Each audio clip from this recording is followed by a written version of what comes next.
Hi, this is Jason with Violator Commons Collectibles coming at you with another toy review. This time we're taking a look at the Star Wars The Power of the Force Landspeeder from the Power of the Force 2 toy line from Kenner in 1995. So the first thing we're going to do is take a closer look at the vehicle.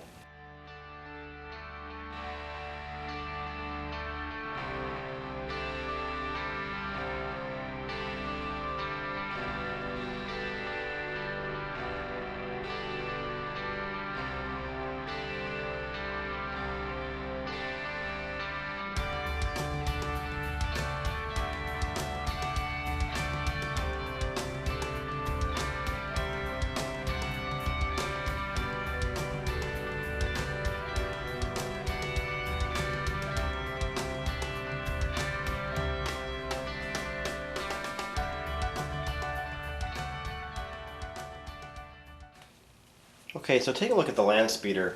This is one of the first vehicles they released. This is actually the first vehicle from the Power of the Force 2 toy line from Kenner that I actually got. It retailed for about $9.99 back then, and I actually do believe this probably was the first one that was released on the store shelves. And it's basically almost a copy of the vintage Power of the Force version of the Landspeeder, and it's a really nice detailed speeder. I mean, you can see obviously it's got the really nice lines and stuff and the silver paint taps. It's got like paint on the front that give it a weathered look. It's got same thing. It's got like scorch marks on the engines of the vehicle, as well as you can see like on one side of the vehicle it actually has an opened up engine. Kind of gives it a little bit of a different look to it. I mean, overall, you know, really nice. I mean, they even have like little lines in the seats to show different cushions. And they have little stickers that I showed that actually have like, you know, they look like the console. And it's got like in the center of the vehicle, it's got like a gear shift, and that's what basically makes it look like it actually is on. So basically what happens, so when it's just at rest, it's actually flush on the ground, and it does have some wheels on the bottom, you can kind of see. And what happens is, with this gear shift, which I'll show, you basically just pop this gear like this, and when you do that, it pops the wheels out, and it actually gives it almost like a bounce to it, and it's really cool. It gives it like a floating feature to it.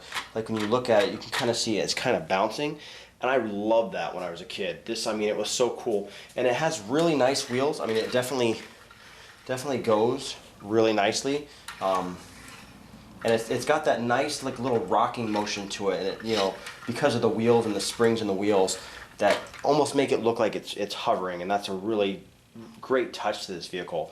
Its secondary feature is it's got a button on the front, which does look a little out of place when you look at it, but you basically push it in, and it's got a trunk that you can store things in it, and it's got a nice sticker on there. So, you know, another thing, you can store some weapons and stuff. You know, they didn't really show that in the movie, but it's in episode 4, but it's something you could use, you know, to store stuff on there. And it also comes with 2 little foot pegs on the back, so you could actually have 2 figures standing on the back if you wanted to do that. And with the Landspeeder, it basically fit, you know, any 3 3/4 inch figure. Some of the figures, obviously, like Obi-Wan Kenobi with his cloak on, he's not going to fit real well. You'd have to pull the cloak off, but as long as they weren't too big and bulky, I mean, they slide right in. I mean, it's pretty straightforward, and it does, like I said, it does hold 2 characters, so you could put 2 guys in there. So you got 2 guys that actually can be driving, and then like I said, you can actually put somebody on the back.